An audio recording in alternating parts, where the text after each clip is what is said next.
Farmers, the story goes that there was a farmer cultivating his fields on the mountainside. His wife would bring him lunch in a clay pot.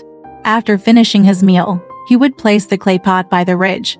However, every evening, he noticed that there was not a single drop of leftover porridge in the pot. This happened repeatedly several times. He began to suspect something was amiss. He decided to keep an eye on the spot where he left the lunch pot while continuing to work in the field. Before long, a fox arrived and stuck its head into the pot. The farmer quietly approached with a hoe in his hand and struck the fox hard.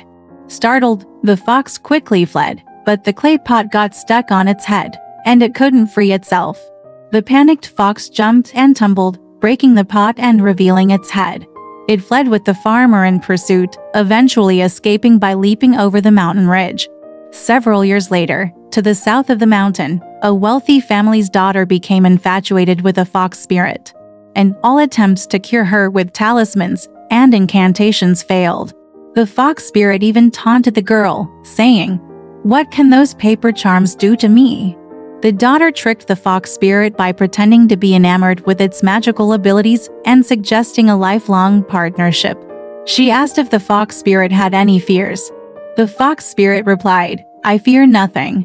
But 10 years ago, when I was in the northern mountains, I went to steal leftover porridge by the fields. A person wearing a tall reed hat and wielding a curved weapon chased me. I felt so ashamed that I almost died at his hands. The memory still sends shivers down my spine." The daughter conveyed this to her father, who wanted to summon the person that had terrified the fox spirit. Unfortunately, he didn't know the person's name or whereabouts. By coincidence, their servant happened to visit the village and mention their master's fox-related troubles. A local resident was surprised and said, "This incident matches something I encountered years ago. Could it be that the fox I confronted back then has now become a spirit causing trouble?" Intrigued, the servant reported this to their master. Delighted, the master instructed the servant to bring the farmer to their house and humbly request him to deal with the fox spirit.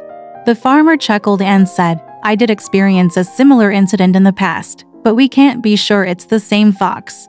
Furthermore, if it has become a spirit and causing havoc, why would it still fear a farmer?" Despite the wealthy family's repeated pleas, the farmer agreed to help.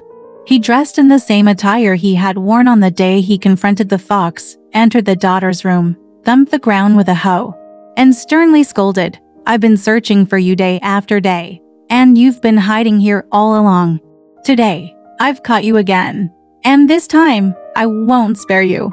You will pay." As he spoke, the farmer heard the fox spirit wailing inside the room. He intensified his act, pretending to be furious. The fox spirit began to beg for mercy. The farmer reprimanded, "Leave this place immediately, and I'll spare your life." The daughter witnessed the fox spirit scampering away in distress. From that moment on, she lived safely without any disturbances. Alright, this story has come to an end. If you liked it, please give it a thumbs up. Thank you.